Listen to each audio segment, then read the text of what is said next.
আজ আমরা পঞ্চম শ্রেণীর আমার গণিত 18 পৃষ্ঠা থেকে অঙ্কগুলি করব। এখানে রয়েছে ভাজ্য, ভাজক, ভাগফল ও ভাগশেষ খুঁজি ওর সম্পর্ক তৈরি করি। এখানে এক দাগে 785 ভাগ 5 রয়েছে, আর এখানে ভাজ্য, ভাজক, ভাগফল ও ভাগশেষের ঘরগুলো খালি রয়েছে। তাহলে এই ভাগটি করে আমাদের এই ভাজ্য, ভাজক, ভাগফল ও ভাগশেষ বসাতে হবে এবং তাদের মধ্যে সম্পর্ক তৈরি করতে হবে। তো অঙ্কটি আমি খাতায় তুলে নিয়েছি, খাতা থেকে আমি দেখাচ্ছি। দেখো, ভাজ্য, ভাজক, ভাগফল, ভাগশেষ পাওয়ার জন্য আমাদের অঙ্কটিকে ভাগ করে দেখাতে হবে। তো দেখো, 5 দিয়ে আমরা 785কে ভাগ করব। 7-এর মধ্যে 5 যায় একবার, 5 একে 5, বিয়োগ করলে 2, এখানে নামলো 8, 28 হলো। 28-এর মধ্যে 5 যায় 5 বার, 5 5 25, বিয়োগ করলে 3, আর এখানে 5 নামলো, হলো 35। 35-এর মধ্যে 5 যায় 7 বার, 5 7 35। তাহলে বিয়োগ করলে কিছু থাকছে না, 0। তাহলে কি পেলাম? দেখো, এখানে কিন্তু এটা ভাজ্য, এটা ভাজক, এটা ভাগফল, এটা ভাগশেষ। তাহলে এখন আমরা মানগুলো বসিয়ে দিতে পারবো। ভাজ্য আমরা এখান থেকেও বসাতে পারবো। 785 হচ্ছে ভাজ্য, 785 ভাজ্য, আর ভাজক হচ্ছে 5, আর ভাগফল পেলাম কি 157, 157, আর ভাগশেষ পেলাম 0। এই যে বসিয়ে দিলাম। এখন দেখো, আমরা জানি ভাজ্য সমান ভাজক গুণ ভাগফল যোগ ভাগশেষ।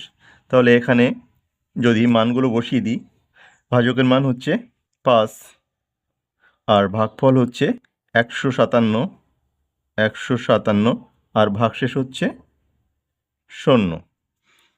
তো দেখো, এই দুটোকে যদি আমরা গুণ করি তাহলেও কিন্তু এই সংখ্যাটি পেয়ে যাব। তাহলে আমাদের সম্পর্ক তৈরি হয়ে গেল কি, ভাজ্য সমান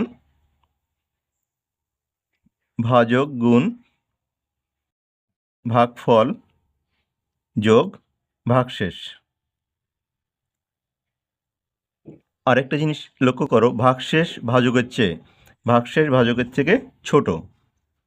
তাহলে এটাকে আমরা লিখব ছোট। এরপর 2 দাগে রয়েছে, দেখো 474 ভাগ 4, এটাও একই ধরনের অঙ্ক। এখান থেকেই কিন্তু আমরা ভাগটি করার আগেই ভাজ্য এবং ভাজক বসিয়ে দিতে পারি। এখানে ভাজ্য কত? 474, আর ভাজক হচ্ছে 4। এখন ভাগফল আর ভাগশেষ বের করার জন্য আমাদের এই ভাগটি করতে হবে। এখানে ভাগটি আমরা করে নিচ্ছি। 474, দেখো 4-এর মধ্যে 4 যায় একবার, 4 একে 4, নামলো 7, 7-এর মধ্যে 4 যায় একবার, 4 একে 4, বিয়োগ করলে 3, আর এখানে নামলো 4, হলো 34। 34-এর মধ্যে 4 যায় 4 8 32, মানে 8 বার, 8 বার গেলে 4 8 32, বিয়োগ করলে 2। তাহলে দেখো ভাগফল কি পেলাম? 118, বসিয়ে দিই 118, আর ভাগশেষ পেলাম 2, বসিয়ে দিলাম। এখন ভাজ্য সমান কি? এখানে ভাজ্য হচ্ছে 474, আর এটা সমান লেখা যেতে পারে ভাজক গুণ ভাগফল যোগ ভাগশেষ। ভাজক হচ্ছে 4, আর ভাগফল হচ্ছে 118, আর ভাগশেষ হচ্ছে 2। তাহলে দেখো এখানে কি পেলাম? ভাজক ভাগশেষের চেয়ে, দেখছি এখানে ভাজক 4 আর ভাগশেষ 2, তাহলে ভাজক ভাগশেষের চেয়ে বড়।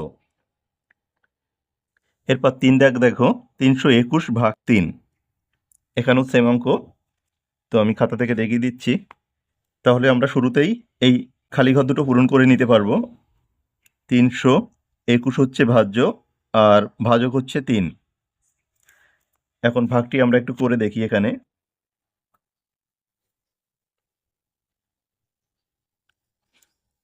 3-এর মধ্যে 3 যায় একবার, 3 একে 3, নামলো 2, 2-এর মধ্যে 3 যায় না, তার মানে 0 বার যাবে। এখন 0 হলে নিচে হচ্ছে 0, বিয়োগ করলে থাকে 2, এবার এখানে 1 নামলো, হলো 21। 21-এর মধ্যে 3 যায় 7 বার, 3 7 21। এখানে তাহলে ভাগশেষ শূন্য। তাহলে ভাগফল কি পেলাম? 107। 107 আর ভাগশেষ পেলাম শূন্য। তো এখানেও আমরা লিখব একইভাবে। ভাজ্য কত? ভাজ্য হচ্ছে 321। 321 সমান ভাজক গুণ ভাগফল। তাহলে ভাজক কত? ভাজক 3 আর ভাগফল 107। 107 যোগ ভাগশেষ, মানে ভাগশেষ হচ্ছে শূন্য। এখানেও একই কথা, ভাজক ভাগশেষের চেয়ে বড়। এরপর 4 দাগে দেখো, প্রথমেই খালি ঘর রয়েছে আর এখানে ভাজ্য আর ভাজক দেয়া রয়েছে। ভাগফল ভাগশেষ বের করতে হবে। আর প্রথম ঘরে কি বসবে? প্রথম ঘরে আমরা বসাবো ভাজ্য ভাগ ভাজক, তার মানে 789 ভাগ 6। এখন ভাগফল আর ভাগশেষ বের করার জন্য আমাদের অঙ্কটিকে ভাগ করতে হবে। তাহলে ভাগ করা যাক অঙ্কটি। 6 789, দেখো 7-এর মধ্যে 6 যায় একবার, 6 1-কে 6, বিয়োগ করলে 1, এখানে নামলো 8। 18 হলো, 18-এর মধ্যে 6 যায় 3 বার, 3 6 18, বিয়োগ করলে কিছু থাকে না। এবার 9 নামলো, 9-এর মধ্যে 6 যায় একবার, 6 1-কে 6, বিয়োগ করলে 3। তাহলে ভাগফল পেলাম 131 আর ভাগশেষ পেলাম 3। এরপর 5 দাগ দেখো, এখানেও ভাজ্য এবং ভাজক দেয়া রয়েছে। তো আমি দেখিয়ে দিচ্ছি। এখানে ভাজ্য রয়েছে 819 আর ভাজক রয়েছে 9। তাহলে এই ঘরে লিখবে 819 ভাগ 9। আর ভাগফল আর ভাগশেষ লেখার জন্য এটাকে ভাগ করতে হবে। তো 9 দিয়ে আমরা 819-কে ভাগ করব। দেখো 8-এর মধ্যে 9 যায় না, তাহলে 2 অঙ্ক নিয়ে নেব। এখানে 81 হলো, 81-র মধ্যে 9 যায় 9 বার, 9 নং 81। তাহলে 81 নিচে 81 পড়বে, এখানে 9 নেমে গেল। 9-এর মধ্যে 9 যায় একবার, 9 1-কে 9, বিয়োগ করলে 0। তাহলে ভাগফল পেলাম 91। এখানে ভাগফল লেখো 91 আর ভাগশেষ 0।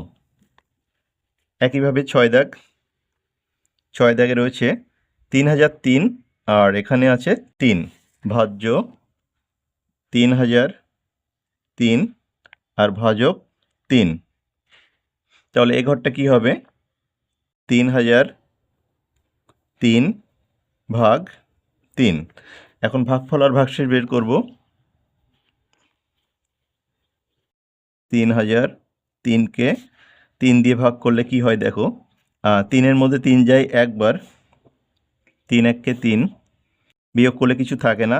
এখন এই শূন্যকে ভাগ করতে হবে, শূন্য নেমে গেল।